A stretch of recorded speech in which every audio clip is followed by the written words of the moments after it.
So yeah, I'm going to talk about trust, expertise, and scientific authority in a democracy. Just going to jump into it. So we hear a lot today about problems with the relation of science and the public.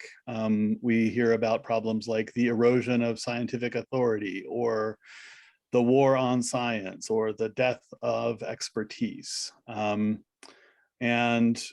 So there's clearly a set of anxieties or worries about the role that science is playing in society, and a problem with with the role of experts or the authority of experts in our society.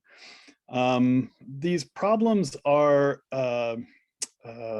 sort of understood, I think, in the context of what, borrowing a phrase from Bruno Latour, you might call the old constitution for science and society, which I think has at least 4 key features. One of them is that science is authoritative because it is impartial.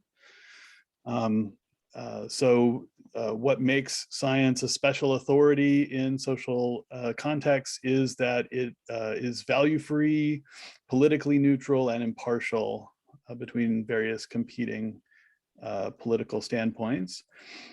Science is accountable to the truth, not to the public. That's part of its impartiality.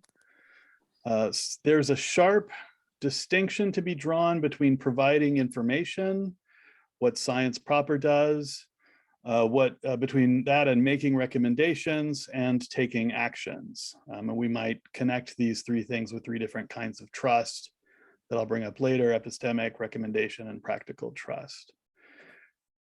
And on this basis, we build trust in science by informing the public about scientific expert consensus, right? We build trust in the information provided by science by showing the public that there is a consensus and that it has a particular content. So this is the framing of things in terms of public understanding of science, a framing that a variety of people have criticized, including Maya Goldenberg in her book on vaccine hesitancy. And I think Maya provides a very compelling argument that we need to shift our framing to a more robust consideration of public trust in science that isn't sort of founded on a form of public understanding.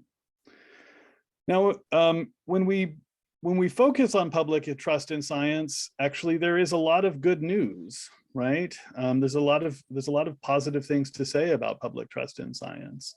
You look at the data on public trust in science, and generally it's very high. Scientists are considered among the top most sort of trustworthy types of individuals in our society. Public trust is increasing in science worldwide. It's increasing, public trust in scientists and science is increasing more than many other types of groups. I find this interesting, that trust in science actually is increasing faster among those who have less scientific knowledge, right?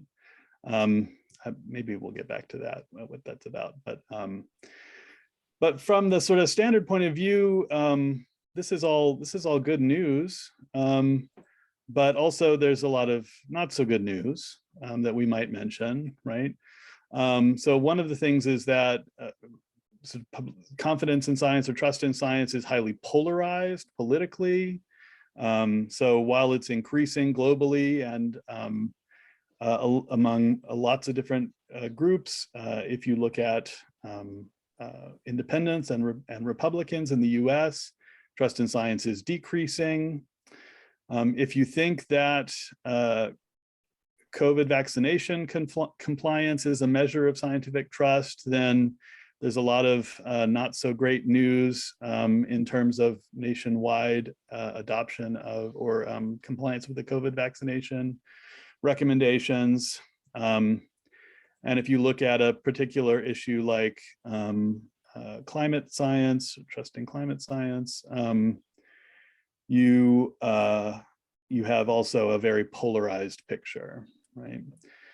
And so, there's a lot of things we need to think about in terms of the problems here. One very recent and I think very, in some ways, powerful attempts to intervene on this question of public trust in science can be seen in Naomi Oreskes' recent book, Why Trust Science? I think this is kind of a question that a lot of people are now thinking about. How do we make the case that the public should trust science, right? And then how do we go from that question of why should we trust science, to how can we then build trust in science? How can we build public trust in science? Now I want to suggest this is the wrong question. Why trust science is the wrong question. It actually presupposes an answer to a prior question, which is, should we trust science? It presupposes the answer to that question is yes.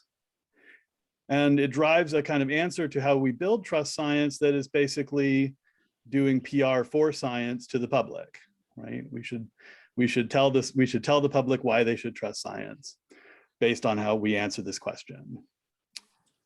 The problem with that approach is that the presupposed answer to the question is wrong. If we put that question in focus, should we trust science? Actually, the best answer we can give to that question, I think, is it's complicated, right? There's not really a general answer to this question. If you were to force me to give the most generally acceptable answer, yes or no, you force me to give a yes or no answer to this question, I think the right answer to that question is no, right? In general, there's no argument to be made in general that we should trust science. The argument that we might make is not going to be successful. But I think the better answer is that it's complicated. From that point of view, if we then try to raise the question, how do we build trust in science? We have a more complicated answer, right? That in part involves reforming science and science-society relations to make science more trustworthy and to make institutional reliance on science more politically legitimate. And so this, I think, is the core thing I want to argue in this talk. And that's where I'm going to go from here. But let me start with why I think the answer to the question, should we trust science, can't be yes, full stop. There are a number of reasons for people living in sort of Western society today, American society today, to mistrust science as it exists today, right? One is that science is pervasively value-laden, but largely unaccountable to the public and unrepresentative of the public.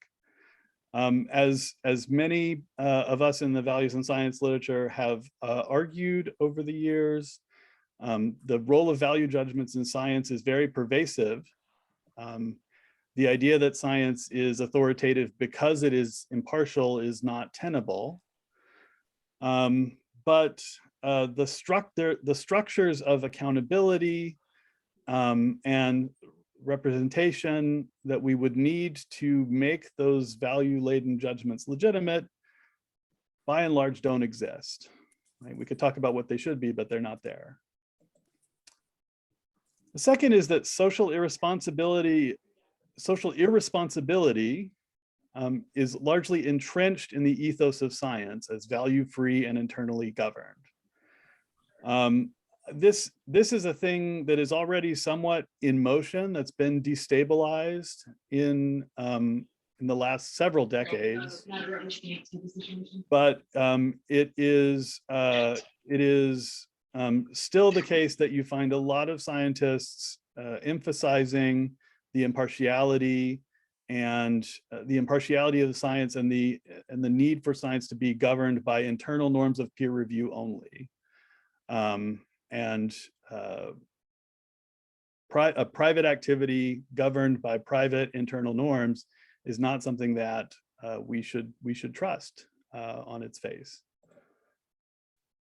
The third reason for mistrust are the historical legacies and current practices of scientific and medical racism, sexism, etc., which have been and continue to be pervasive in science, both in terms of the way that scientific disciplines work, in terms of hiring, promotion, education, in terms of all the way to the medical and healthcare system. These types of injustices are an enormous problem.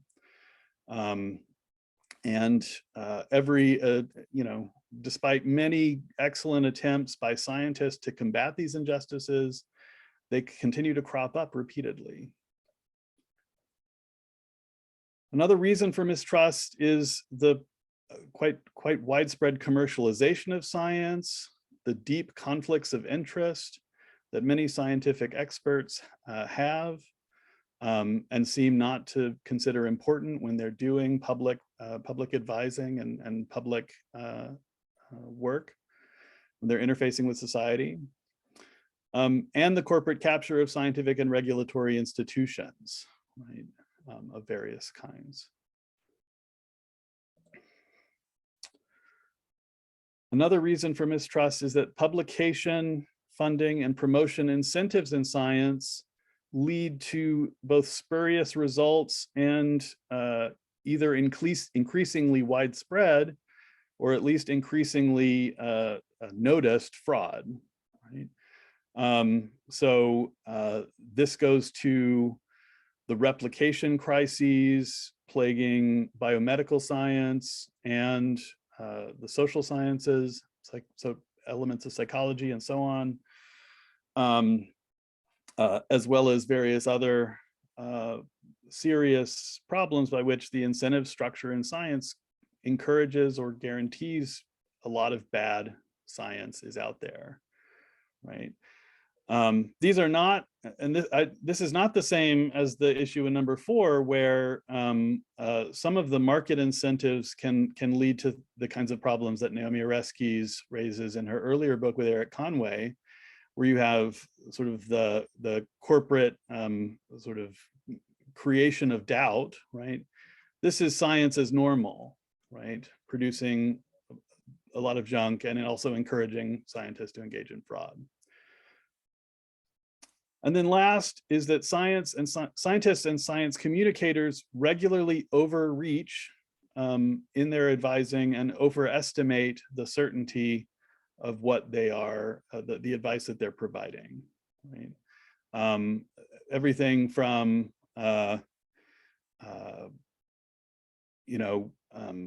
expert advice panels to public communication of science done by people like Neil deGrasse Tyson or any number of people of that kind. There's a significant amount of overreach and overestimation there.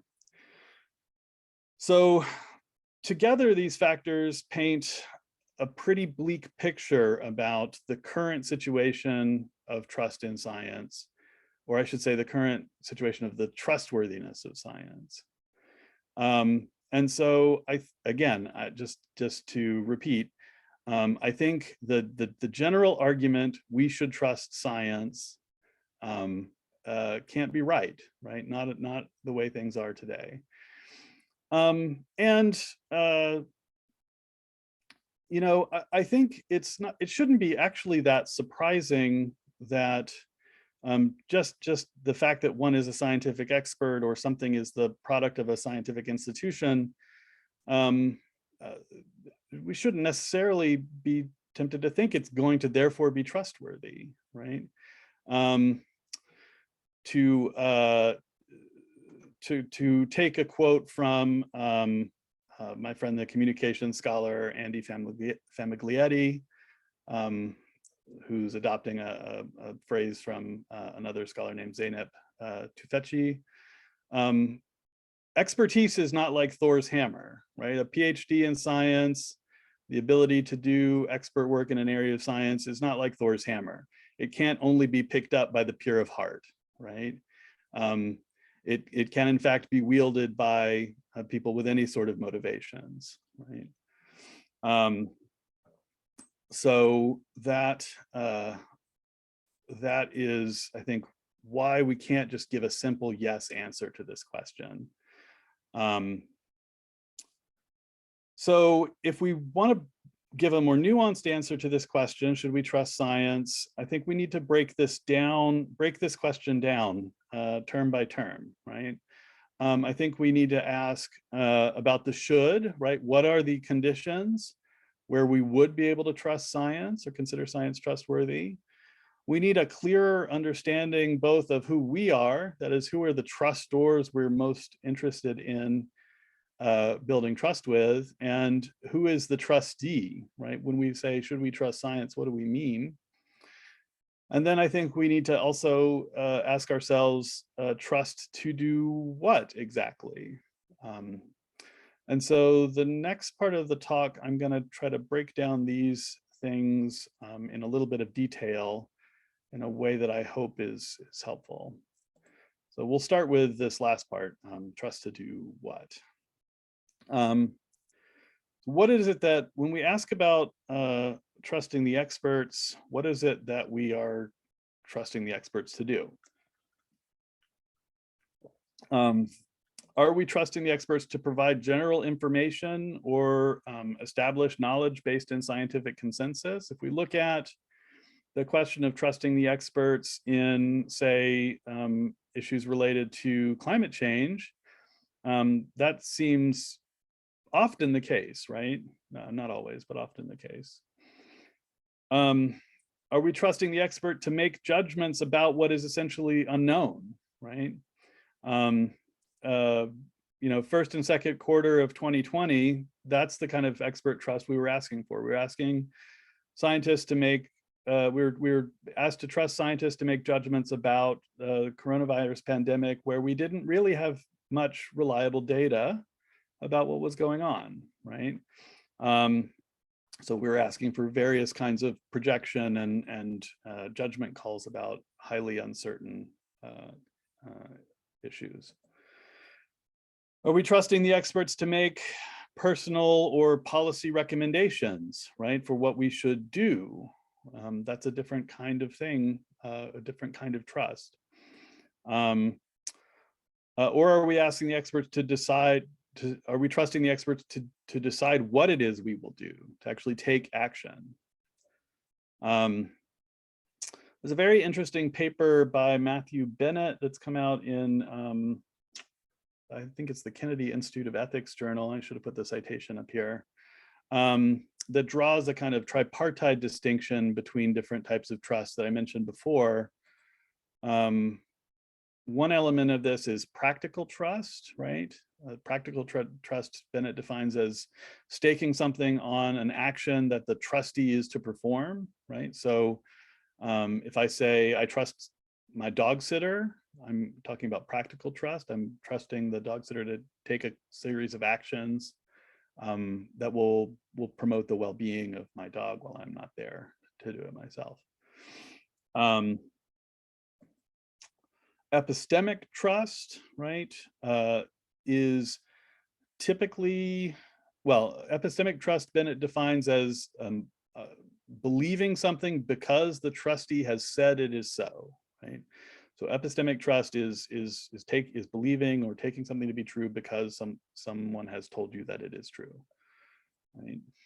And then recommendation trust is the belief that I should do something because the trustee has told me I should do it, right?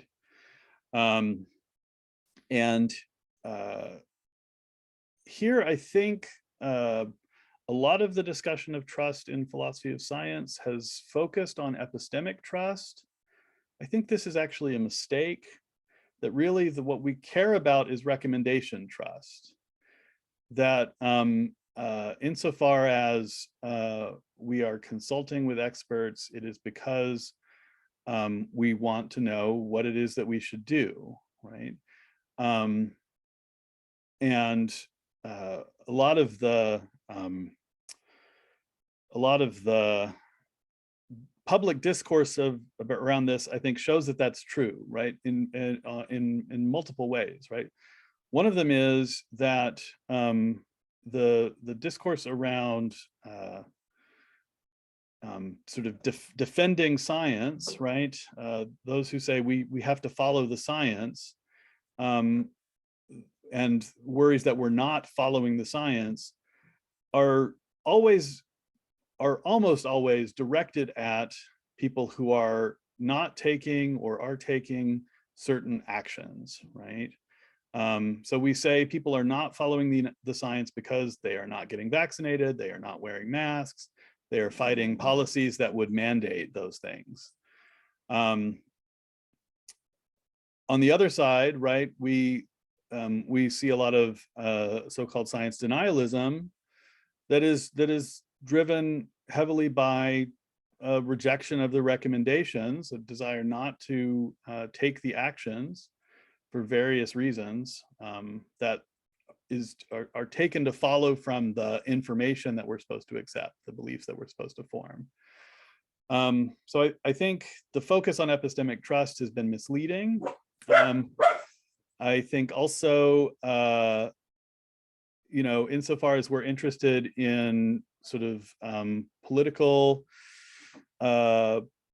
issues where we have science advisors driving sort of policymaking, there's a relationship between recommendation trust and practical trust that we need to understand. So I think we need to focus more on recommendation trust and what it involves.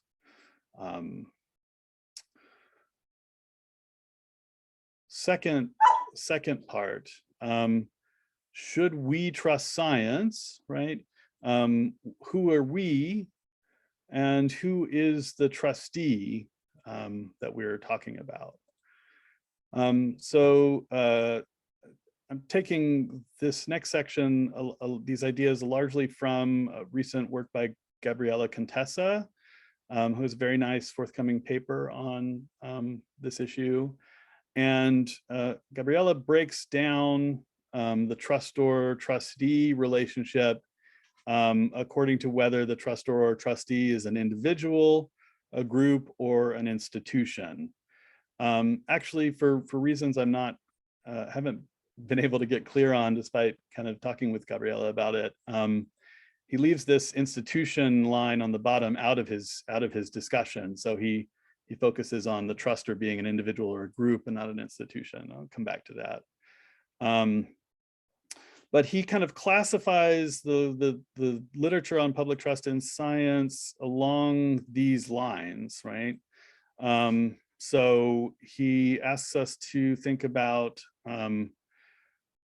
these different relations. He picks out the individual to individual relations as what he calls the individual approach to public trust in science, and he kind of argues this is the standard sort of science communication, public trust or public understanding of science framing of the issue, right? So, I mean, basically individual to individual is, should you, Bob from West Virginia, trust Anthony Fauci when he makes statements about science, right? Contessa argues that these individual approaches are problematic in that they tend to both over-idealize the science, right? They tend to paint an overly rosy picture of the science, which I've already argued is problematic. They also tend to overburden citizens in asking them to make a lot of judgments, make a lot of individual assessments of particular expertise of scientists and credentials, and I would also argue sort of value orientations, right, which may be hard, if not impossible, to get a grasp on.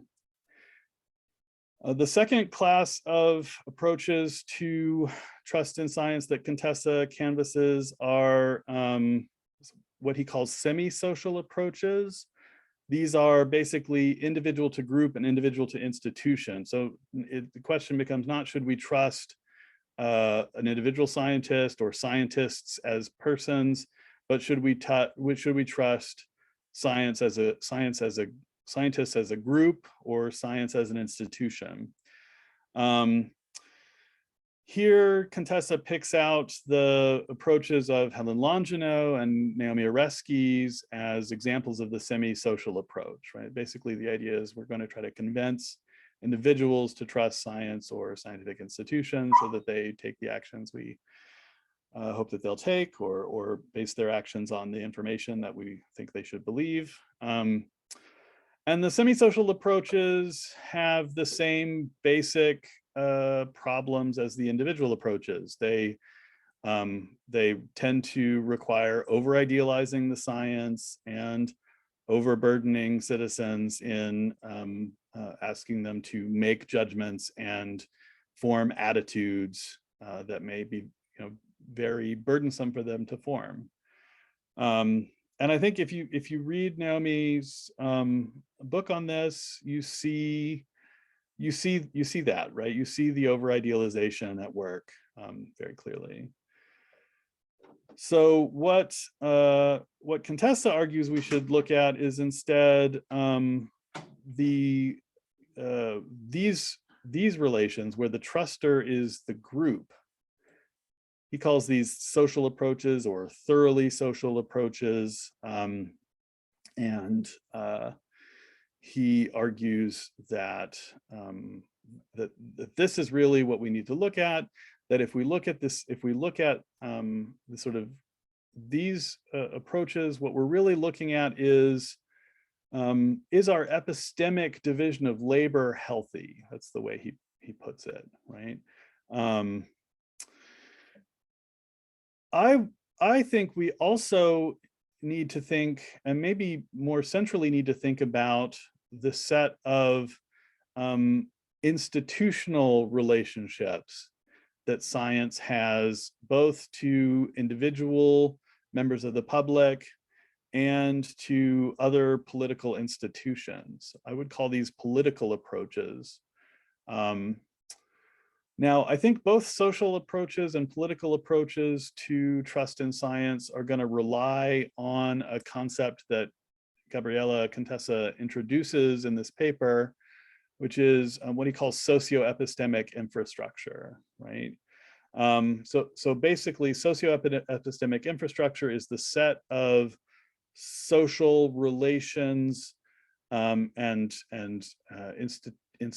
institutions that relate science to society and determine whether or not we can have a healthy epistemic division of labor or a trustworthy epistemic division of labor. And one of the things that Gabriela argues for quite persuasively is that basically once we're asking the question, why trust science, once we actually have a place where we're in a place where public trust in science is at issue, the odds are that the socio-epistemic infrastructure is already degraded, right? On the flip side of that, that means that focusing on improving public trust in science by focusing on individual attitudes towards science is largely hopeless, right? It's not targeting the right problem, and so we shouldn't expect it to make much progress. And indeed, I think that's what we see, right? The various attempts to try to encourage individuals to be more trusting of science are often actually counterproductive.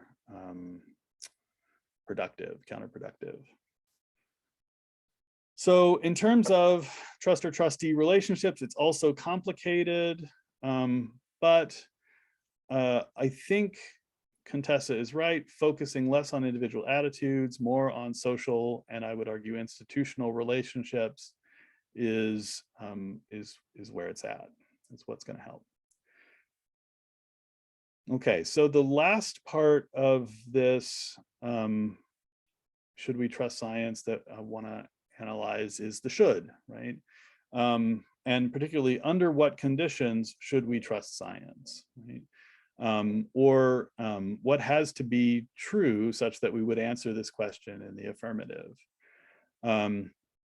So what would make science trustworthy or more trustworthy than it is in the present situation? Number one, public consideration, consultation, representation, and accountability in scientific value judgments.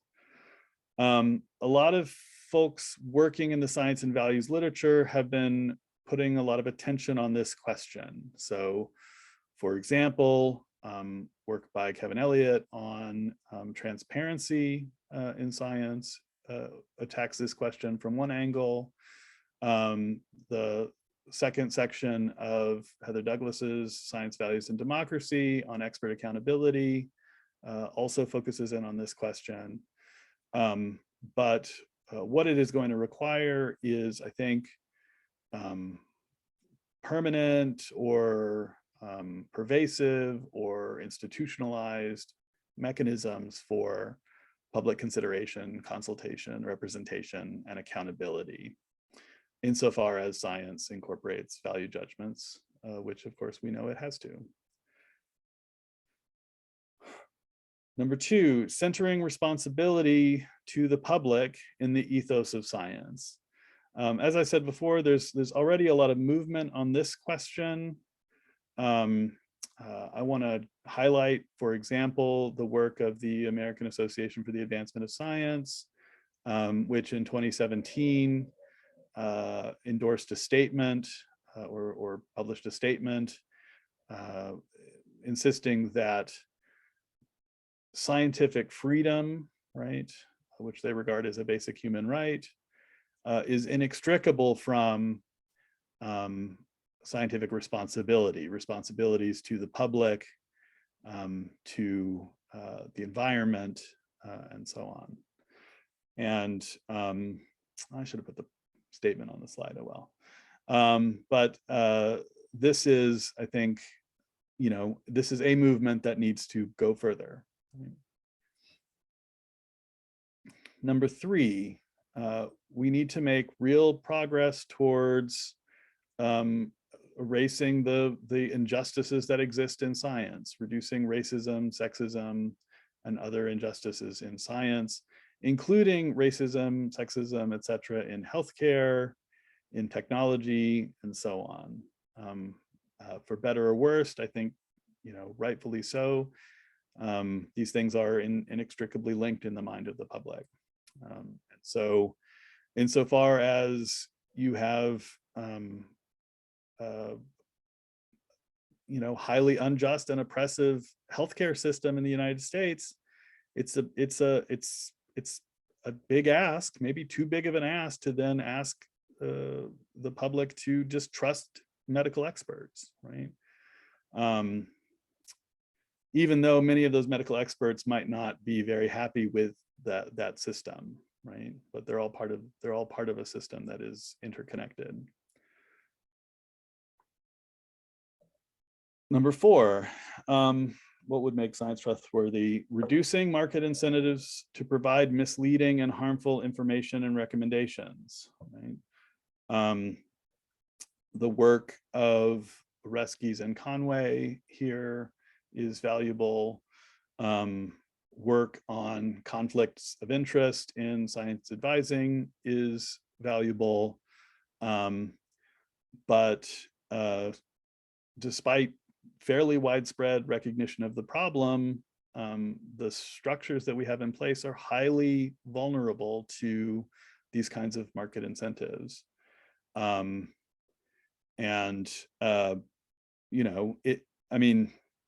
So it is for science, it also is for all public institutions, especially in the United States. They're highly vulnerable to harmful market incentives. But I think, we see in society more broadly a lot of public distrust of institutions. And I think that public distrust is well earned, right? For a variety of reasons that we could talk about. We need to reduce the professional incentives behind sloppy and fraudulent research. a lot of folks have a lot of things to say about what the problematic professional incentives are, right? So they include publication biases of various kinds, publication incentives towards positive rather than negative results, grant funding incentives, tenure and promotion incentives that drive a lot of these problems. And we need to be working, I think, much harder on changing the structure of professional incentives in science to make these problems less pervasive.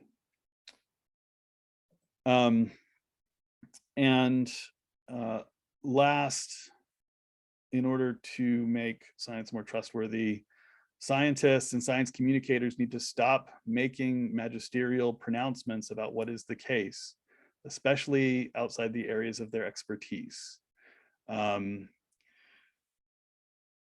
A healthy socio-epistemic infrastructure, to use Contessa's term, is one in which you have a cooperation between scientists and the public and policymakers to solve problems of public interest. That cooperation is not compatible with scientists speaking from the pulpit about what is true and why we all have to accept what they're saying.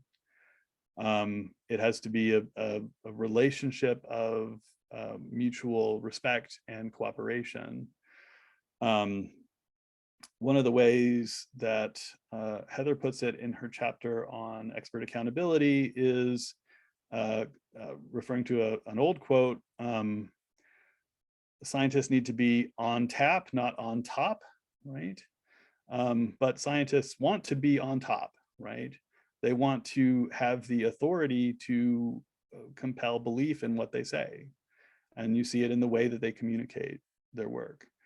This is not, of course, pervasive. There are many scientists who are doing it better, but a lot of very visible science communicators that we see on social media, on the evening news, etc., continuing the magisterial tradition. So these are probably not a complete list, but these are steps that would address the reasons to mistrust science that I brought up earlier, and they are ones that would make a lot of progress in improving our highly degraded socioepistemic infrastructure. Okay.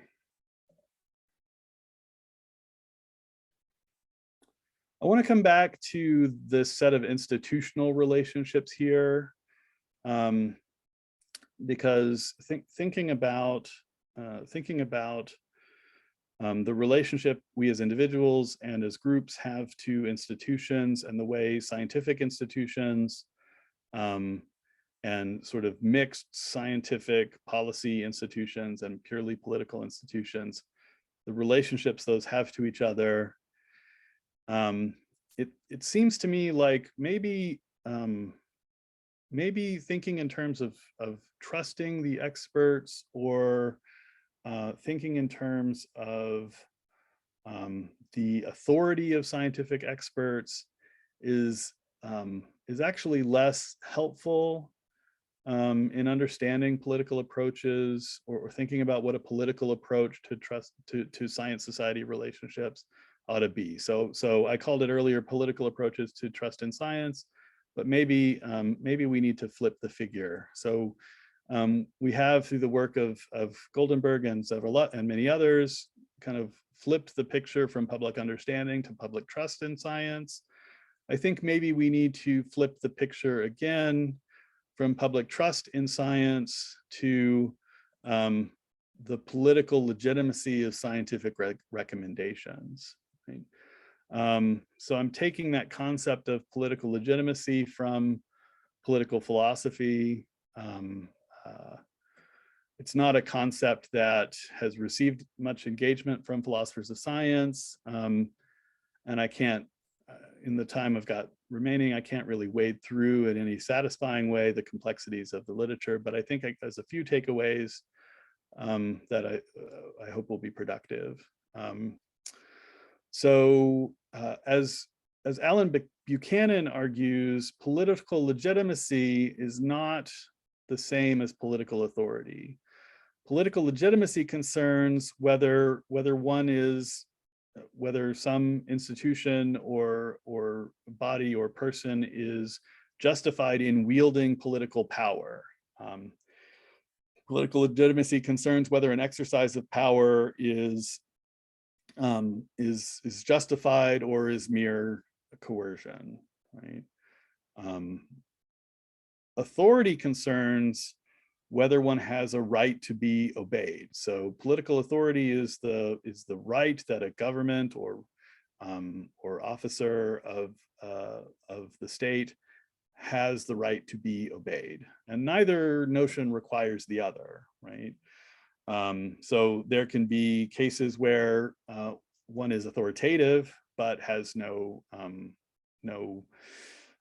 justification in wielding coercive power, or one can wield coercive power but not have the right to compel obedience. Neither notion requires the other. And I think based on the kinds of considerations raised by the previous discussion, that scientific authority is kind of the wrong concept for thinking through the role of science in society. What we need to think about is not whether science has the right to compel either belief in its pronouncements or obedience to its recommendations. What we need to think about is whether science is wielding its power to make recommendations and to make to provide expert information is done in a way that is politically legitimate. Right? And like I said, there's a lot of different ways of thinking about political legitimacy in this literature. I'm still exploring some of them. I think there are powerful ideas in the sort of anarchist political philosophy. There are powerful ideas in liberal political philosophy, neo-Republican political philosophy. I find the most congenial to my thinking and my about this to come from the political writings of John Dewey. And one of the things that John Dewey emphasizes, and sort of contemporary political philosophers building on Dewey emphasize, is that the legitimacy of a public actor or public institution is the product of a cooperative democratic process and not something established in advance, right? It's about building legitimacy through acts of cooperation, solidarity, and consultation, democratic participation and deliberation, that you get legitimacy, not in virtue of having certain credentials or having a process set up in certain ways or meeting certain substantive principles of justice, or having sort of some form of hypothetical or prior consent that we're really going to generate legitimacy. So to come back to my metaphor stolen from Latour at the beginning of the talk, we need a new constitution for science-society relationships. Here are the four kind of features of the old constitution that I mentioned before. Science is authoritative because it's impartial. Science is not accountable to the public, but to the truth. There's a sharp distinction between information, recommendation, and action. And we need to build trust by informing the public about expert consensus. I think I have 4 alternative principles for us to think about. One is that instead of talking about scientific authority, we talk about scientific legitimacy, and we say science is legitimate if it engages with the public through a socio-epistemic infrastructure that promotes the public good. Number 2, science must be accountable to the public, to the people, through various real mechanisms. We need to recognize that determining what the facts are and recommending solutions to particular problems of public interest go hand in hand, right? They exist, that information, recommendation, and action exist and have a validity in relation to each other and not in some way that's separable.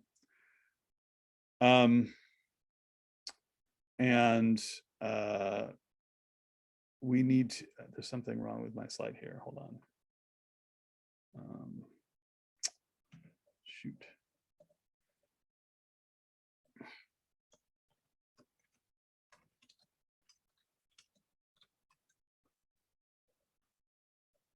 Okay.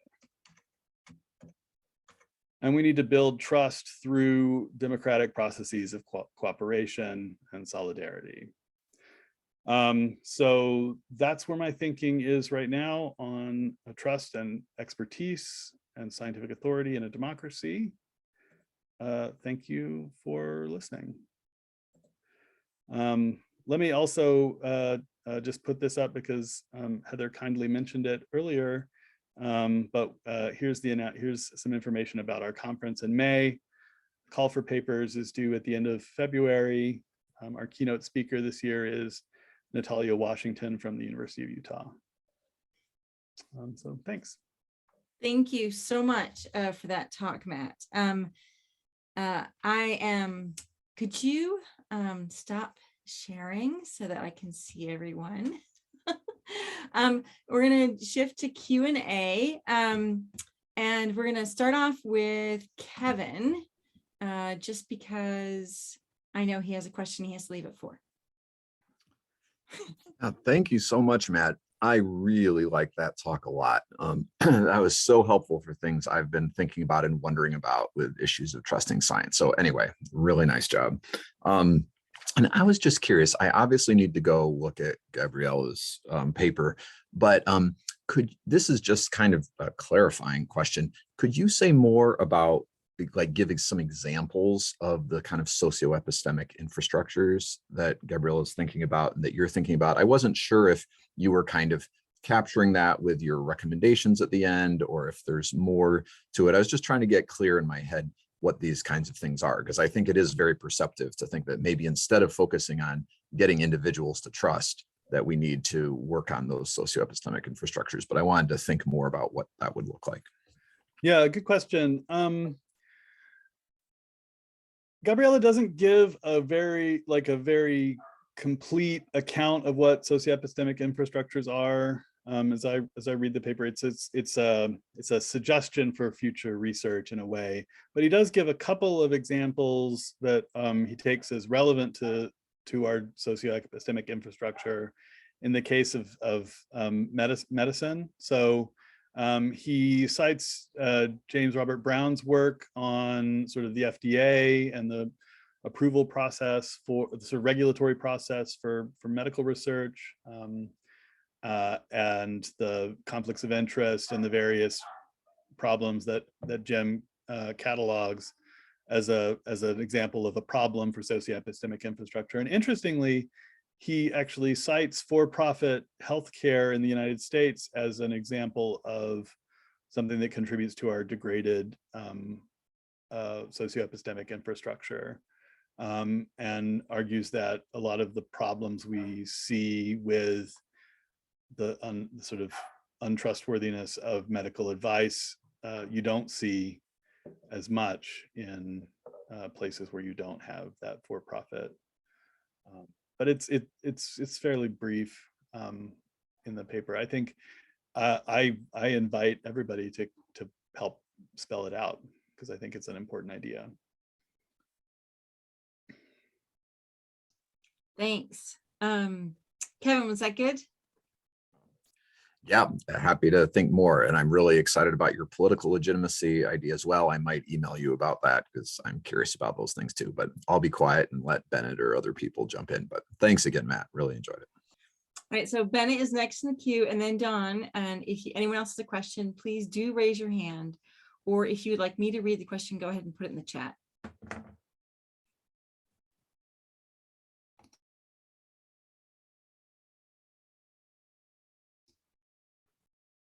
Bennett. He's unmuted, but we can't hear him. Oh.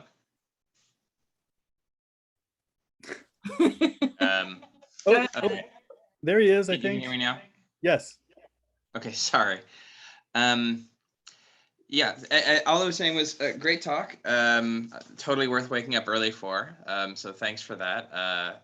Like Kevin, this really collected and crystallized some of the things I've been thinking about and put on my radar some things I haven't been thinking about but should have been. The first question I just want to ask is just quick and clarificatory. I was wondering where that Latour stuff was coming from. The second one is about your notion of political legitimacy. I've been thinking about this issue of authority in terms of trustworthiness. And I'm wondering if trustworthiness is, as a grounds for authority, is different than political legitimacy, and if so, how?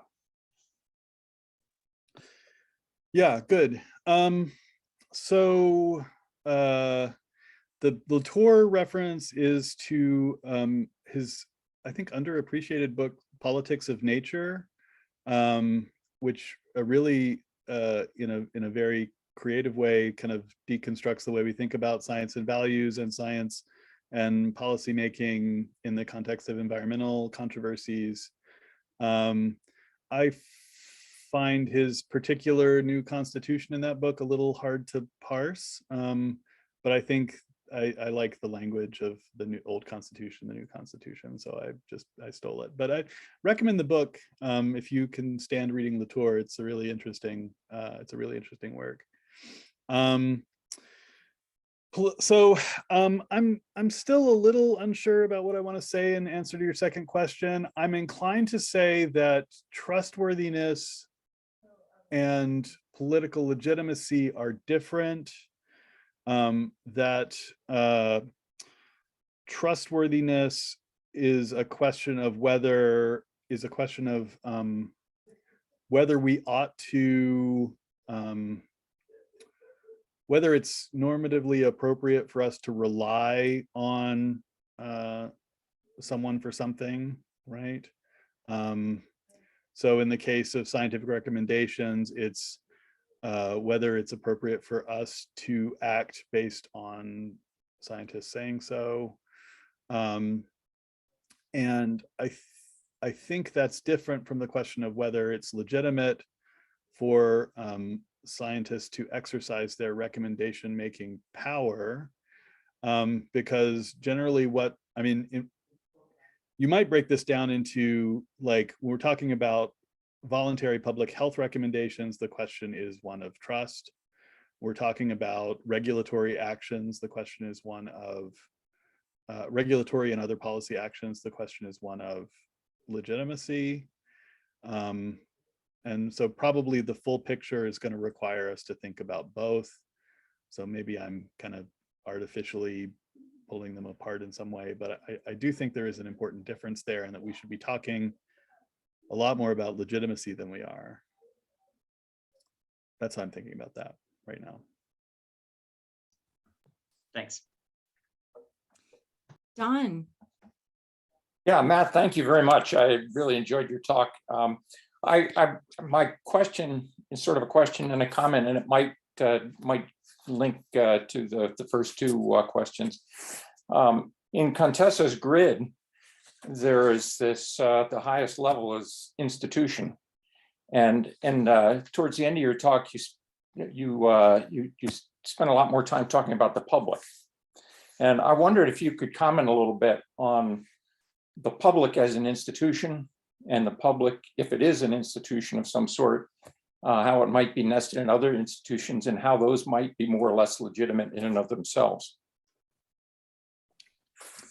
Yeah, good. So, I mean, I think this is probably a weakness of the talk.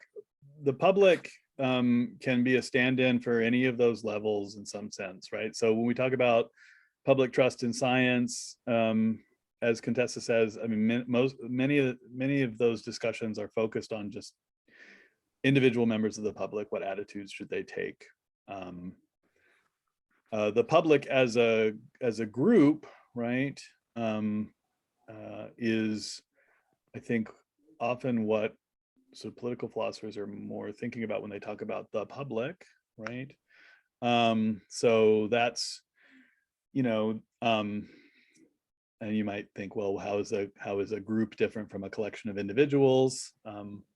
But I think what Contessa's thinking about there, and I think this is a right way to think about it, is that group there's a sort of social structure of, when we're talking about science anyway, there's a social structure of the epistemic division of labor, right?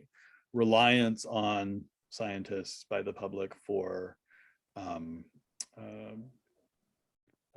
information and recommendation. But I think also it's interesting to think about the public as an institution, and I think the right way to think about that is in mechanisms of participative and deliberative democracy, right? So, and those are ones that can act with legitimacy in certain cases, right? And they're ones that can act without legitimacy, like a mob, right, is a kind of participatory democracy, right? A violent mob is a participatory democracy that's being illegitimate, right? Because they're not actually acting in the public interest, and they're not being inclusive, and there's, you know, we could say all kinds of things about what's not, but it is a form of democratic participation, and I think that's worth noting. So I think there's a part of your question which I don't know how to answer about, in general, when is the public legitimate or illegitimate? I don't know that I have anything to say about that, but certainly we can think of examples. Yeah. Okay. Well, thank you. Matt Ferkany. Okay. Hi, Matt. Hey, Matt. Yeah, fun talk, and this topic is really interesting to me, thinking about science education related stuff. I wanted to challenge you just a little bit on the political authority legitimacy link, although really more to make a suggestion for where you might look for a foil for your argument on this point. Right, Joseph Raz is one of the political thinkers who's done a bunch of writing on authority, linking it to a theory of legitimacy that he calls the normal justification thesis. And the idea, right, is that a policy is legitimate just when it gives you the reasons that you would otherwise have for action. And in that sense, he's linking legitimacy and authority because, well, if you meet legitimacy, then thereby there's a kind of normative grip on your behavior already. And that seems in a way right. Like if a government is legitimate, then the laws that are made should be reasons for you. And in that sense, then have some authority. So I don't know, that might just be something that might be a foil for your kind of view.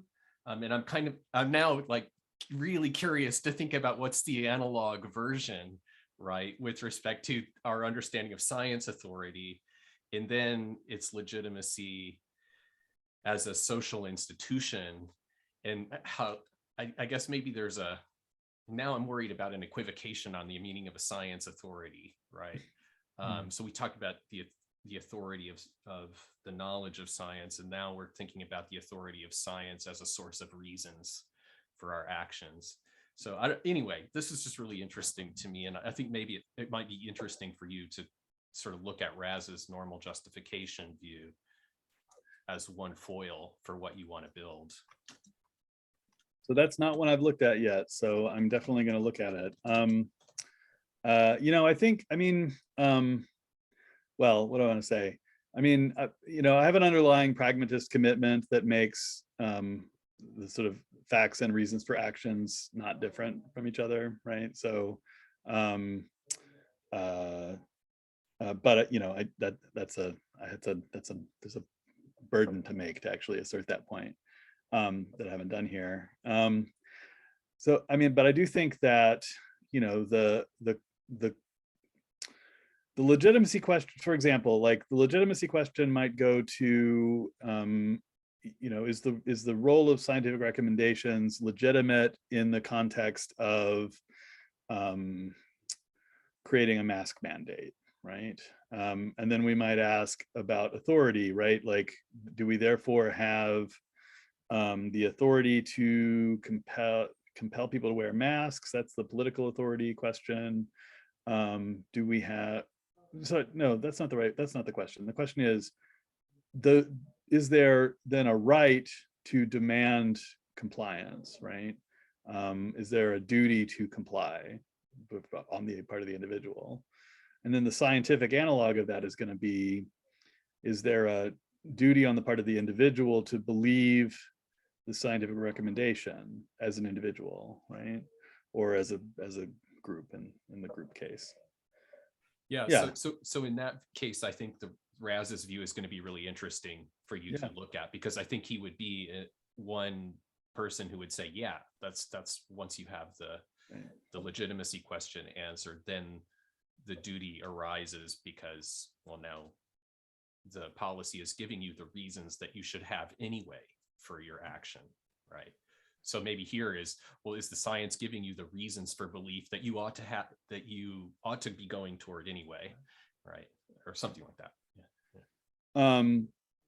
Yeah, and I guess, I mean, so one of the things that Contessa argues, which I think we can translate into the institutional case, is that, it might be too much to ask an individual who, for various cultural or religious reasons, can't bring themselves to believe in the reality of anthropogenic climate change.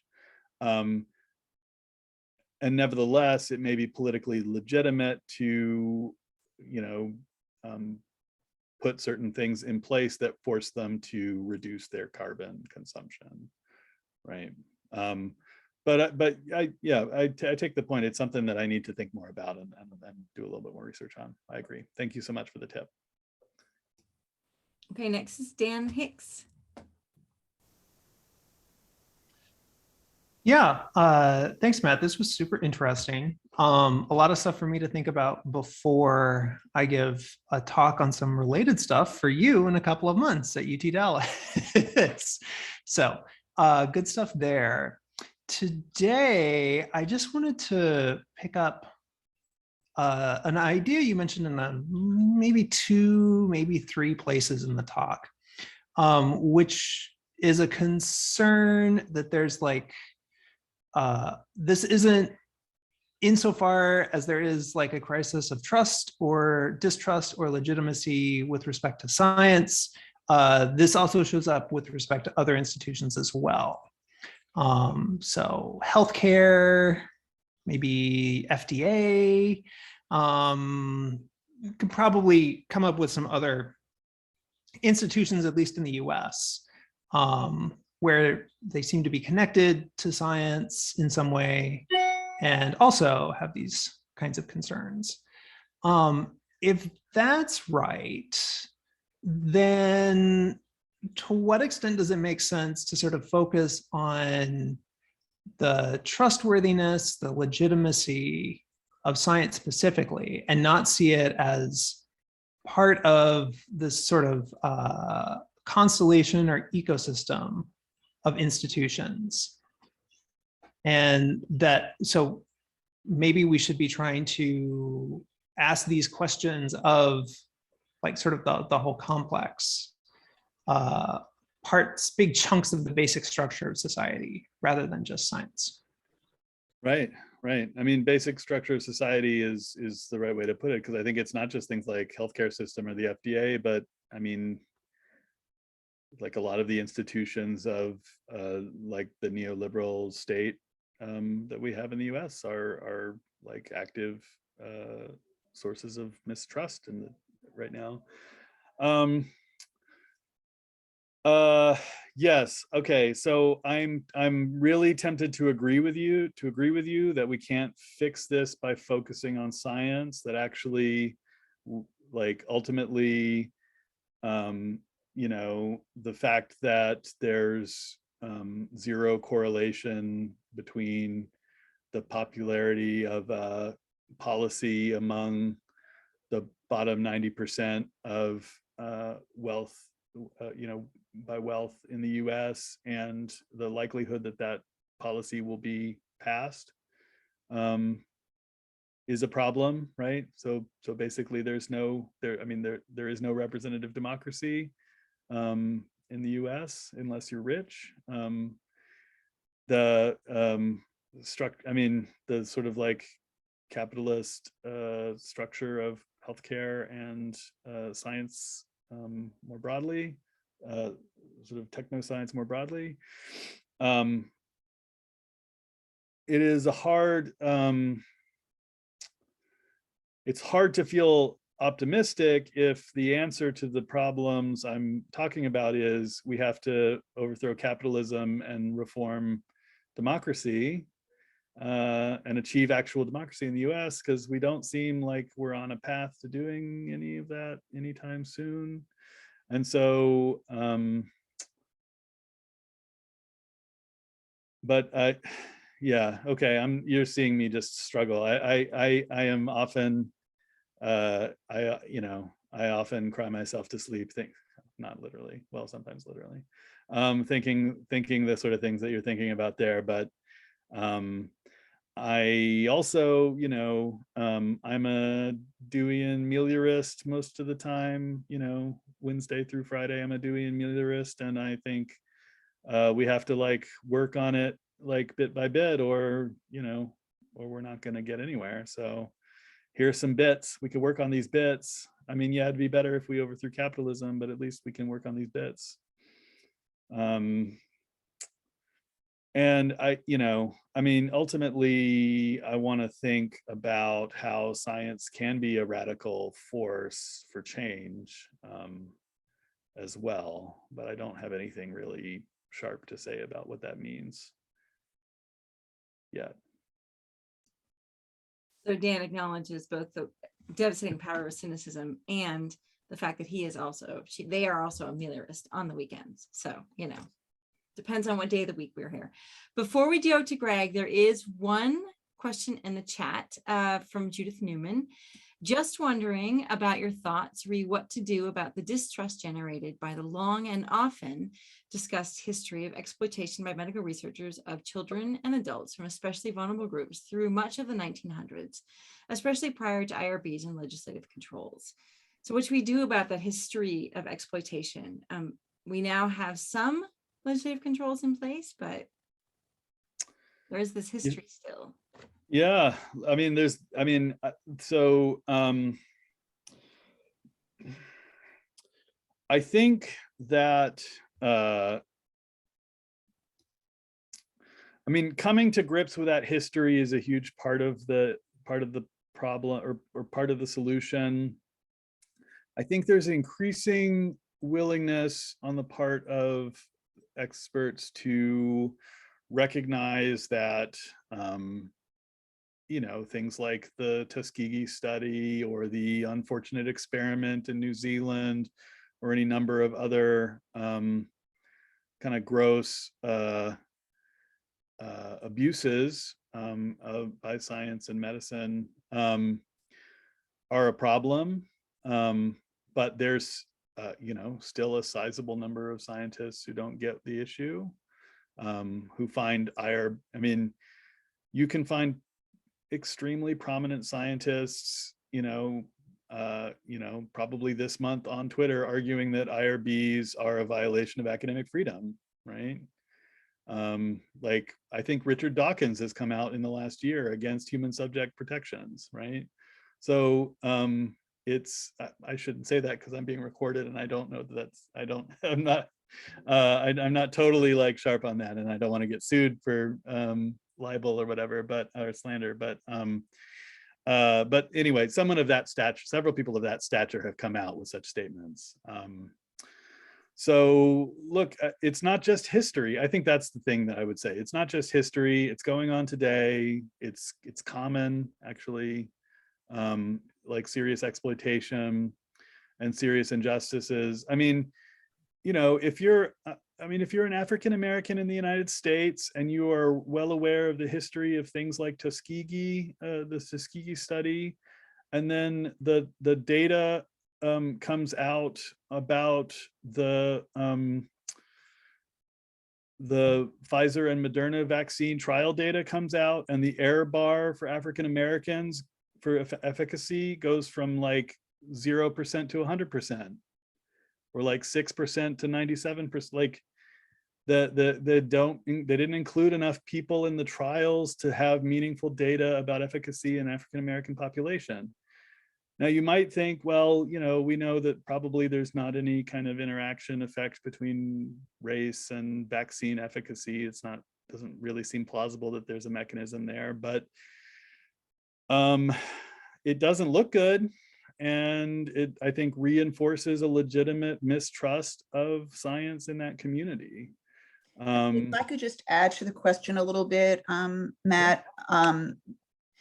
So there was another sentence at the end that said that it is still going on even with IRBs and controls. I took that away because, there's enough history that people know about, and most people that are not in the field don't know about the continued exploitations. But one of the personal concerns I have as somebody that writes in this area and certainly recognizes the Tuskegee is probably the most highly cited of unethical studies, but it is far from the worst. As someone who writes about, research exploitation of children by medical researchers, much, where children were intentionally infected with diseases to see how things ran, there are levels of horror that, one can just keep falling down that terrible tunnel. But my own dilemma is that we're about to publish an expanded version, an updated version of a book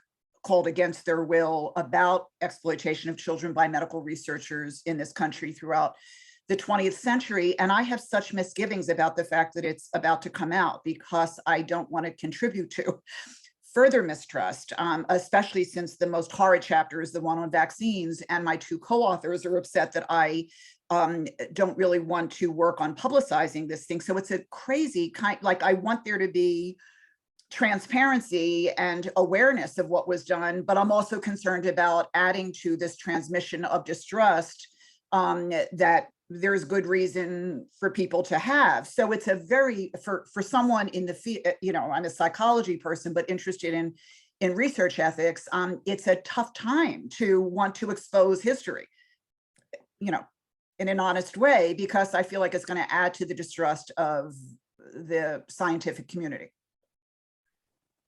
Yeah.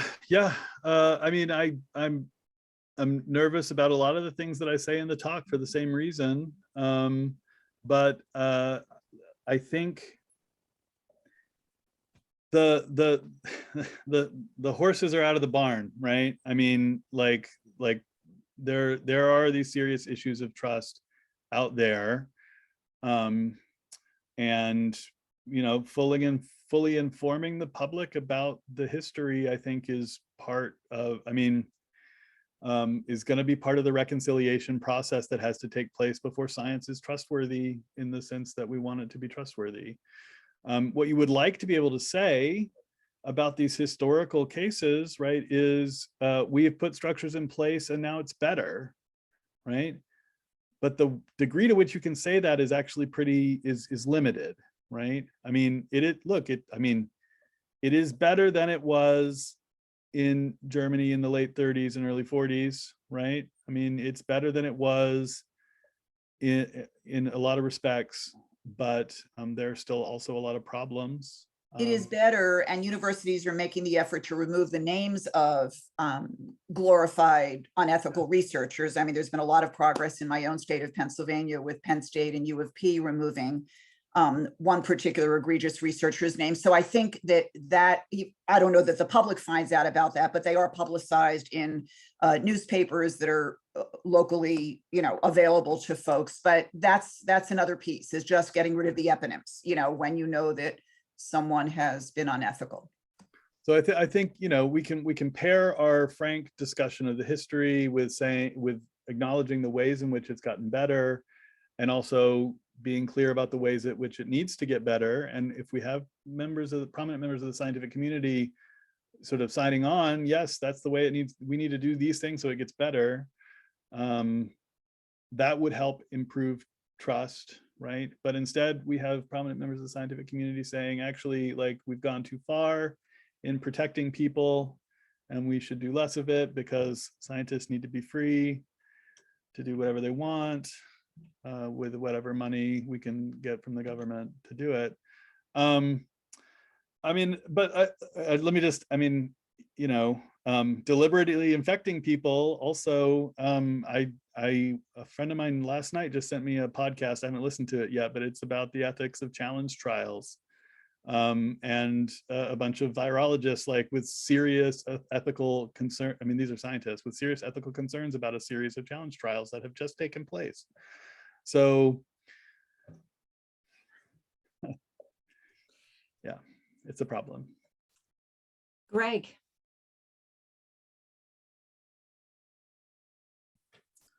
Yeah, Matt, thanks so much for that talk. Like, I really enjoyed it. It's nighttime where I'm at, so apologies for the bad lighting. And I enjoyed, of course, I enjoyed where you end up. Like, political legitimacy is something that I've long been interested in the science and values work. And I'm wondering if you could say a little bit more about how you plan on using it, or what kind of conceptual tool you think it is. What I've found in thinking about it is that it's really great as this kind of tool from ideal theory to think about and diagnose some of our current practices. But it's really hard, and maybe this interacts with Dan's question. It's really hard to see how you get there from here, so to speak, because we are so far away from anything that looks like political legitimacy in our institutional practices. So I was just wondering about how you're planning on using that, like, legitimacy as a concept to further whatever this project is at the moment. Well, so I'm not opposed. So I guess I have a couple of ideas. One is, I'm not opposed to using tools from ideal theory to point out serious problems with our current institutions. I think that's a valuable task, critical task. Number two is, I think there is kind of I've been trying to work this out in kind of like over a bunch of years in interactions with people like Dan Hicks and Justin Biddle, who are a lot more negative about ideal theory than I am, to try to find a kind of middle ground between what's bad about ideal theory and what's bad about realpolitik, right? So I think there's a kind of I think there's a role for thinking about political legitimacy in thinking about institutional design, right? Like, thinking about a kind of like only a kind of like redesign of institutions, which is somewhere kind of in the middle of the two, I think. So I'm hoping that that's where it's going to help, right? Is we know there are problems in these set of institutional relationships. How can we redesign the institutions so that we achieve political legitimacy, or more political legitimacy than we have now? that's what I want to do. Does that make sense? Yeah, very much so. I think it's a really cool project. I think we should talk some more about it because I think we're somewhat thinking along the same lines. So it would be Right fun to interact more. Yeah. Fred, Here we go. Hi, Matt. And thank you so much for the talk. I was thinking something that might be along the lines of what Dan was saying, which I think we might put as like, how much can we do this from the inside of science and reforming science, whatever the internal part of that is, versus the rest of society. And I was thinking in particular, well, and actually maybe the way to think about this, which I wasn't initially, is you're looking at what would count as science's legitimacy versus the perspective of what can we do to make sure people believe more reasonable things and we have democracy. So I mean, maybe you just say, look, I'm focused on this one part and there's other stuff to do. And then I was thinking, it initially sort of came up to me when you were describing scientists who you want to say, they say things too strongly as if this is, absolutely true with no problems or whatever, and we need to stop them from doing that because that decreases from legitimacy and perceived legitimacy. And the question is, do you get them to be, I don't know, squeaky clean, honest, and precise about here's how much we know or whatever? Because that sounds like the honest thing to do, and that sounds like what to do to create legitimacy. But in the real world, those people's, if the other people speaking are saying, oh, you experts don't know, they use that as a reason to say you experts don't know anything. What's really true is, masks don't work or whatever. So in context, saying the thing which is the right and honest thing might not necessarily have the best positive effect. It's an empirical question whether that would be the case or not. So maybe you would then think through, will there be ethical quandaries a given scientist has? To what extent do I, not be over the top saying I know exactly what's true, but pushing the truth of science a little farther than they would have if they were trying to be squeaky clean, legitimate or whatever. So that was my thought. It's a great question, and it's a real catch-22, I think, because on the one hand, like the sort of taking the posture of certainty and the kind of overreach that it involves is a problem insofar as that posture can always easily be undermined by like pointing out reality, right? On the other hand, we know, right, there's like a lot of cognitive biases in consuming sort of uncertainty information, right? So you tell people that such and such is 95% likely, and so what they kind of assimilate is like a 50-50, right? I mean, that's a little bit of an exaggeration, but there is like a cognitive bias in that direction, right? I'm not an expert on that, but I'm aware of that literature. So it's a real catch-22, and I think ultimately, I think neither thing is the productive thing to do, right? The productive thing to do is engage with the public in a process of shared deliberation and inquiry and problem solving in order to come up with solutions that don't depend at all on the scientists speaking from a position of authority, right? Like that shouldn't be their role. Their role should be to interact with decision makers and work together to come up with solutions that are not somehow then routed through the attempt to get the public to believe something, right? As like to get individual people to believe something. I think that's ultimately what I would say about that. I mean, it's also, I mean, like look at the situation with masks in the US public health recommendations, right? you have a period at the early pandemic where the public health, there's magisterial pronouncements of the public health authorities, no masks, right? Yeah. They're not going to help. They're probably going to make you sick. Don't do it, right? And then, you know, it takes, you know, the problem there is not uncovered by other scientists in the area. It's uncovered by Zeynep Tufekci, who's a like social scientist researching the internet, who's like, this is crazy, and she's right. And then you get the reversal to everybody has to wear masks, right? Which is more like the right answer, but now not no one, but now a bunch of people are not going to believe it, right?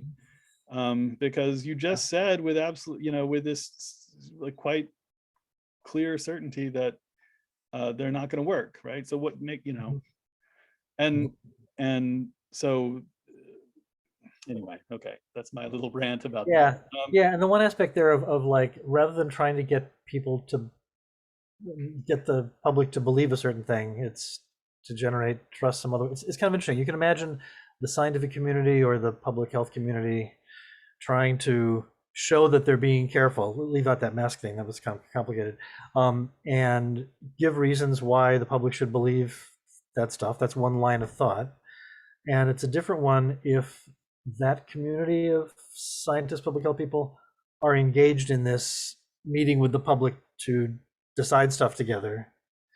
So the idea was, if we sit down and show that we really are careful about the facts, then we say we're better than, you know, Fox News and the Republicans for this reason, that you can trust us on the facts. Maybe it's more effective to try to show that they're different than these other groups. You know, Fox News doesn't sit down with you and negotiate stuff out and whatever. This shows that we have a seriousness of genuine purpose to, I don't know, to be honest about stuff. And maybe that could be a source of trust then. And yeah, that's good. Okay. Thanks so much. Okay, now we have a question from chat. Shaheen Alum has a whole mess of questions, and I was wondering if they wanted to get on and ask them, because it's a lot, and I didn't know if there was a way to do it that they wanted to do it, or if, yeah. Shaheen, do you want me to? Okay, well, this is, so do people have an epistemic duty to defer to experts always? Oh no, Shaheen, you're there now. You can do this. Yeah, I'm sorry. First of all, actually, I did like a huge questions here. And then one more thing, should I introduce myself first? That I'm a student, and then I'm a student of philosophy of science, and I am really lucky to like have I mean that great professors and then some philosophers of science here. So this is really a good opportunity to me. And yeah, this is like about my questions here. I'm a bit curious, and I want to work on this hesitancy of common people nowadays about a lot of scientific claims, or like even this pandemic, that people are hesitant. Even me, I'm too, like I believe in philosophy, I believe in science, but yeah, after I mean, I always have some confusions too, like, yeah, this is this okay for me, like after getting my vaccine too, like I'm feeling weak, some weakness and like some other sort of things. So I'm also like nowadays I'm feeling no, I should at least keep myself like, yeah, maybe that fourth one will appear maybe in some next few months. So I will keep myself, yeah, I'm not getting that one too. So this is my basically my question is that, like, should I always, I know that even I am not doing always believe in expert or scientific claims, but I'm actually want to know that is the, what would be the main argument? I mean, like us. I mean, I have no specific questions or specific things to like not to differ always science or scientific claims. But yeah, I'm like actually I do, yeah. And so perhaps the way to express the question is, you know, given all the reasons that Matt gave us to distrust science, you know, let's go back to the individual or the group, and how should we decide which experts to trust in practice? You know, pointing to socio-epistemic infrastructure is a little underspecified. okay. Yeah, so I mean, one of the things I thought about when I was working on this talk is, you know, like, why did I get vaccinated, right? Why did I take all 3 doses of the the Moderna vaccine? You know, I mean, I have read I've read Justin Biddle and Bennett Holman and all kinds of other people about the problems with biomedicine and drug approvals and drug safety and efficacy data. I've read Jacob Stegenga on medical nihilism and been pretty convinced by a lot of what he has to say. Why did I take the Moderna vaccine? I mean, I think, you know, that's a good question. We might also say, okay, well, I mean, and my answer to that question would be like, you know, I listened to the experts, I looked at the trial data a little bit. I talked to some people about it, and I decided that I thought, on balance, given the risks involved, that it was probably the best thing to do. And, you know, one question I guess I have is, did I do it because I trust certain experts? I mean, yes, there was a lot of trust in the decision that I made. But it wasn't a kind of unqualified trust in science or medicine. It was one that I, you know, actually like kept pretty up to date on a lot of features of these things. I understand why the incentive structures in vaccine work are a little different than the incentive structures on like pain medications or SSRIs or something like that. I understand, you know, certain things. Okay, so but mostly it's like it's a, you know, kind of Pascal's wager or inductive risk kind of calculation that I made on my own. Like, doesn't seem like it's likely to hurt me, and this disease is bad, and this has some evidence in its favor, so let's do it. I think that you know, one issue is the way that we want science and society relations to go. Do we want it to be directed through a process that requires that kind of burden on individuals to make decisions based on gathering a wide variety of information and processing a lot of technical information? I think that's probably not the right way to go. And that's sort of why I'm thinking about these issues, right? The other thing I think is important, and I think is maybe brought out by some of what Heather was saying, is if you don't trust science, who do you trust, right? So like, I think, you know, I'm not talking, you know, I'm not talking about, and I could talk about whether whether Joe Rogan is trustworthy. Thanks, Greg. Or whether the Facebook, you know, group of Facebook moms writing about vaccines is trustworthy source of medical advice, or whether the naturopath at the Crystal Shop is a trustworthy source of medical advice, or whether you know, the like certain kinds of other, whether the people on the QAnon message board are sort of worth a trustworthy source of medical advice. So, I mean, there's a lot of things that are a lot less politically legitimate and socially trustworthy and so forth than science is, and that's got to be acknowledged in this discussion.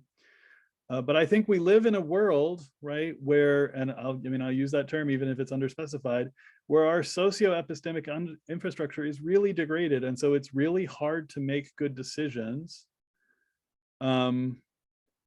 And I would say, for the most part, the people who are vaccine compliant are not doing it because they're making good decisions based on technical evidence. They're doing it because they're politically left, or because they have a certain kind of cultural association that where compliance with what mainstream recommendations say is what they should do. I think we should not ignore the symmetry.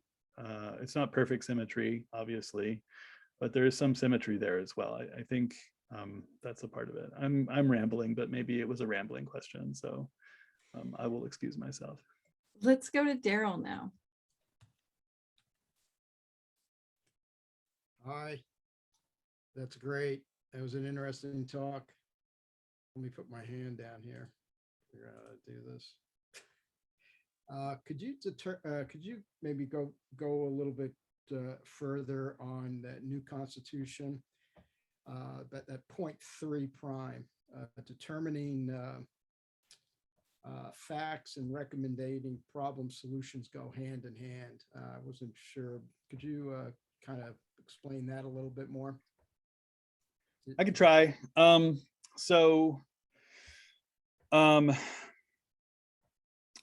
In a lot of this discussion, people want to draw sharp distinctions between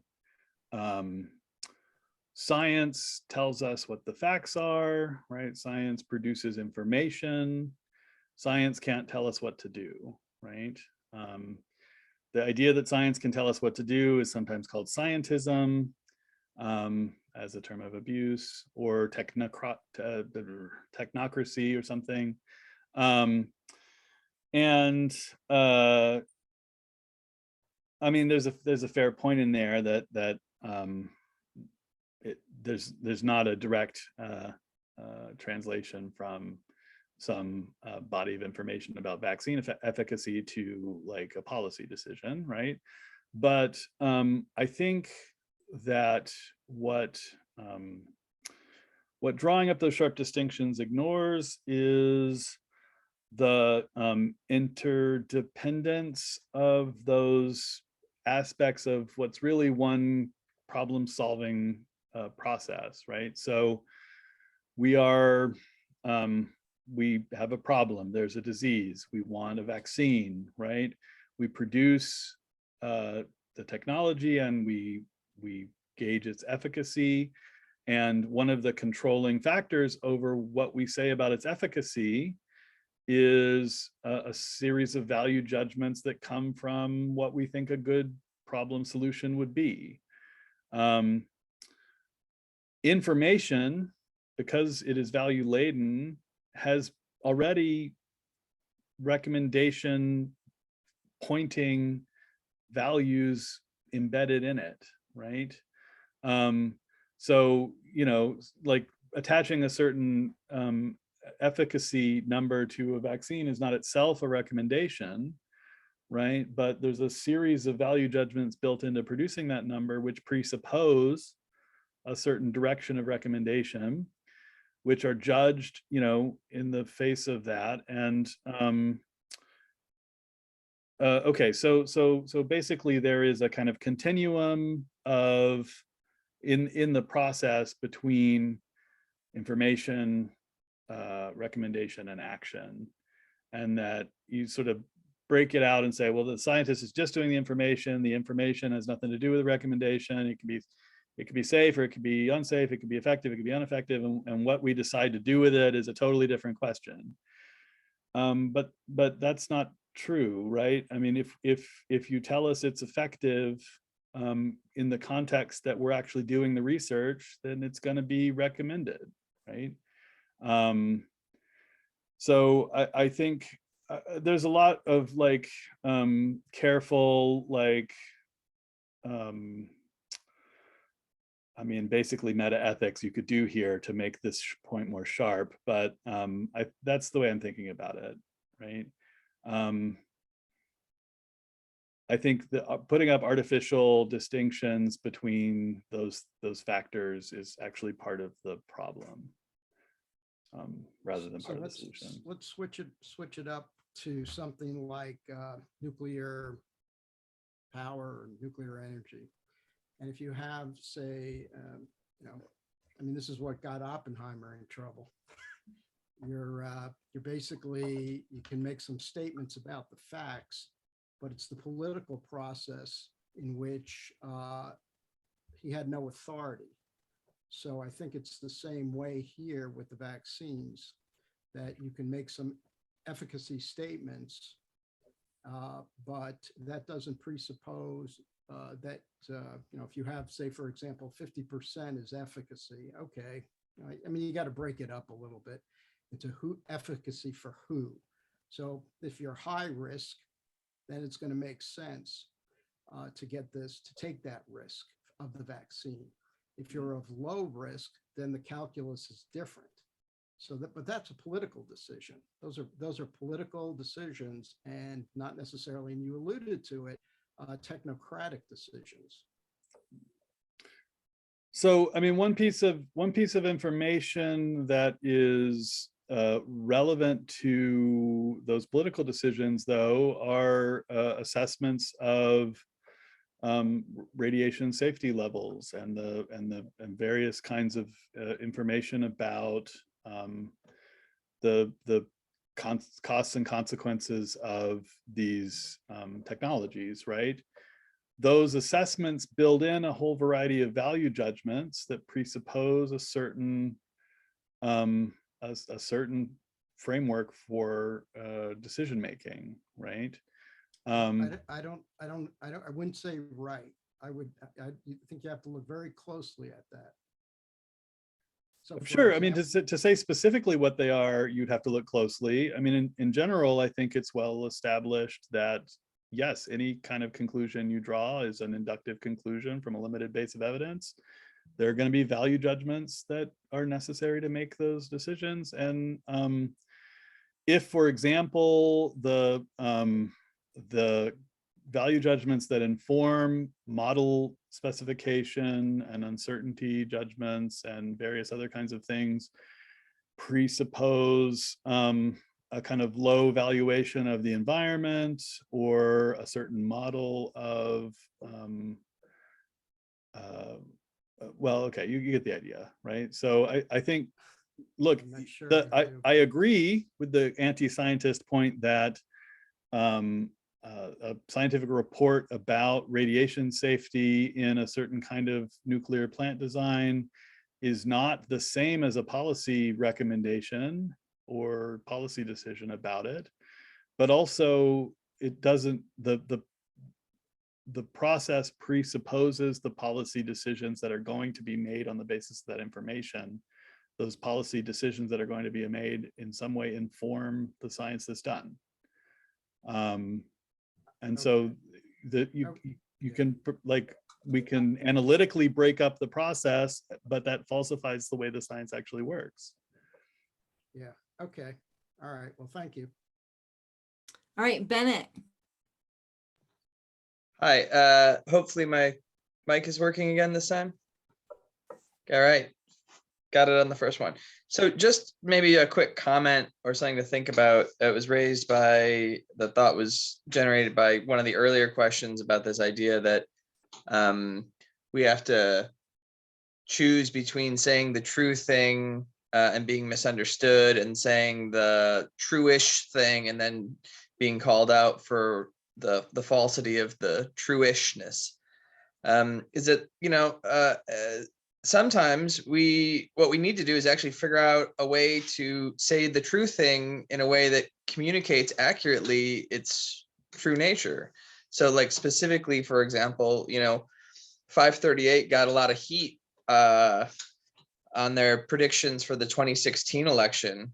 You know, because they called it, you know, for Clinton. And then they came back, I think quite rightly, and said, look, we said there's a 1 in 3 chance that Trump's going to get elected. Like, you know, if you spin a revolver with 2 bullets in it and then you get shot playing Russian roulette, like, no one's surprised. Like, 1 in 3 things that have a 1 in 3 chance of happening happen all the time.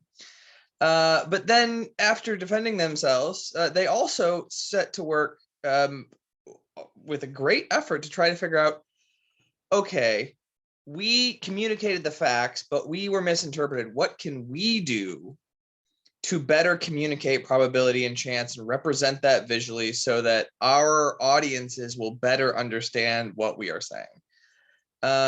And, you know, obviously that's a very particular example and a very one specific issue, but, you know, sometimes I guess the solution to some of the problems and the dilemmas are to, you know, not take one horn of the dilemma, but to find a third way. And I don't really know, I don't have a sort of question, but maybe just a comment that's thinking through how do we sort through some of the dilemmas that you've pointed our attention to. Yeah. Thanks, Bennett. I mean, another example that's similar, I think, is that the IPCC has worked very hard in the last couple of cycles to try to tinker with the way it communicates certainty and uncertainty in a way that is more broadly going to communicate the right understanding. I don't have a well-developed view about how successful that has been. I have a little bit of skepticism about it, but I don't have a strong viewpoint one way or the other about how much it's improved or whether it could be better in some way. But I think that's an example of an attempt to navigate the difficulty. I guess I do wonder what the ultimate purpose is in trying to get this exactly right as a statement of, you know, like, here is what we know with how much certainty. I feel like the process, although lots of aspects of the reality of the process belie this, there's a level at which the process kind of presupposes the idea that we provide the consensus and then people will act on that with a certain with trust, right? And so I think it yeah, but people are trying really hard to do this, right? So there are examples of better and worse, and you're right about that. Yeah, that's what I'll say. Johnny, you put something in the chat. I didn't know if you wanted to ask a question. I was trying to formulate it, and then somehow I ended up hitting enter. I was just curious about if you because this paper is so fresh on my mind, and I think might be like sympathetic to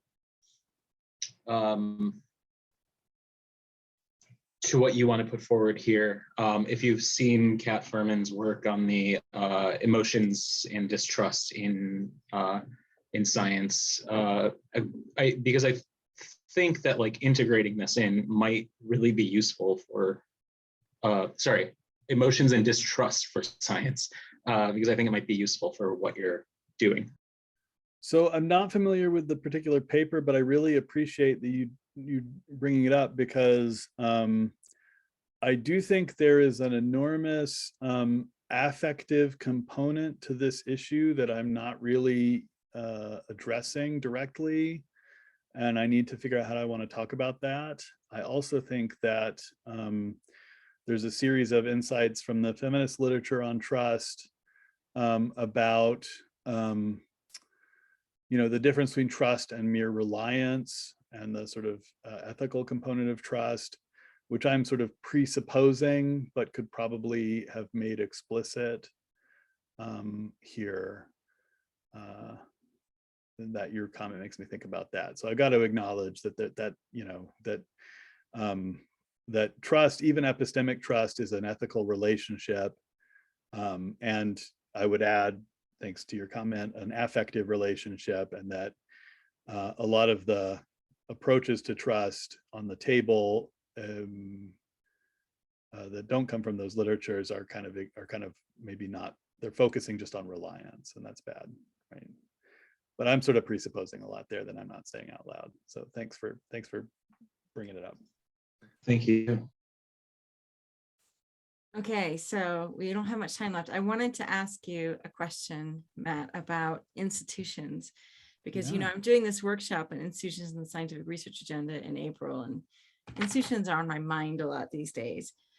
And you know, I've been working in institutions for a couple of decades now, and I've noticed a lot of the institutions that I work for, they're all public institutions. They claim to be, you know, they believe they are working in the public interest. Universities always say, oh, you know, we are public.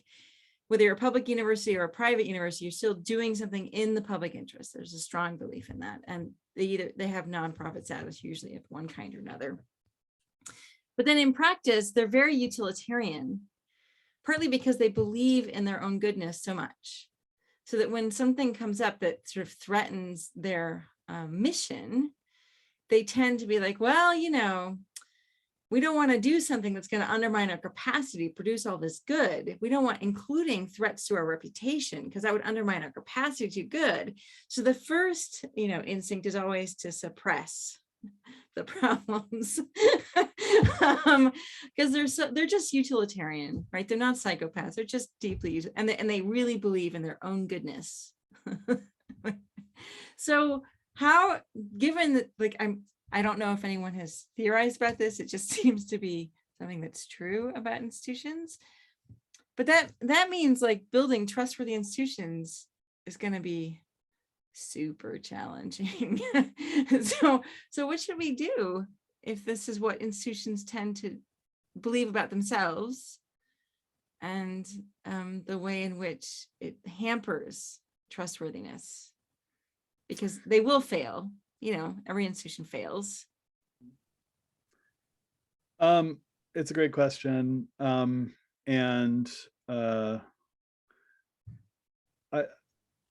I think this is a struggle for me. I mean, I think the university's commitment to the public good is really actually pretty ambivalent, right? And partly it's driven by this ethos of science as responsible only to the truth. And I think that you know, there's a long history. I mean, in the US, it goes back to the establishment of the land grant universities that like is pushing a different narrative. But how often the university has lived up to that narrative? Not. That's a problem, right? And having spent the last 2.5 years in like the lowest sort of rung of academic administration that exists, it has become like really clear to me that a lot of the ways in which faculty and administrators think about what they're doing is like the main goal is just to continue to propagate the thing that they're doing, right? And that's a problem, right? So, I mean, hopefully the transforming the ethos of science is a big part of this, right? Focusing on social responsibility, focusing on the public mission, but it's super easy to like convince yourself that you're doing a public good. And if you have no accountability, and unaccountability is kind of built into a lot of things in academia, right? Like what is tenure but lack of accountability, right? Then it's, you know, I mean, you're going to fail. You're right. You're going to fail. So I guess my question to everybody is like, what are some really good institutions, public institutions that do public good, and what can we learn from them? And I would love to hear. I don't know. I don't have a good paradigm in mind, but surely there are some, right? Are there some good institutions? And so I was wondering if you thought, like, I know ASU has been really working to make its structures more publicly accountable, more focused on public good, to democratize, support democratic processes, being the center for ECAST and all this stuff, which is a democratic process for technology assessment. So, that's one academic institution that's trying to flip the script and change what's going on. There's other institutional reforms like research ethics consultations and yeah, I'm thinking about starting a project on that, actually, like starting that up here, because I think it's really interesting. That would be, something, a reform built within academic institutions that could be. So what's a also I'm interested, like what's a non-academic, scientific institute, public institution, doesn't have to be government, it could be non-government, but just a public institution that's a model of this public good. Jonathan says NIEH. That's something I have to look at. ACLU? ACLU, okay. The NGO world is of course full of these, and so pick your favorite NGO. Right. Although I imagine that there are also a lot of the similar problems there, right? Yes, there's more. I think there's more variability in the quality. Bye, Bennett. Okay, I'm gonna. You know what I'm gonna do? I'm gonna stop recording because it's almost 5 o'clock, and anyone who wants to hang out and talk less, off the record, can do so.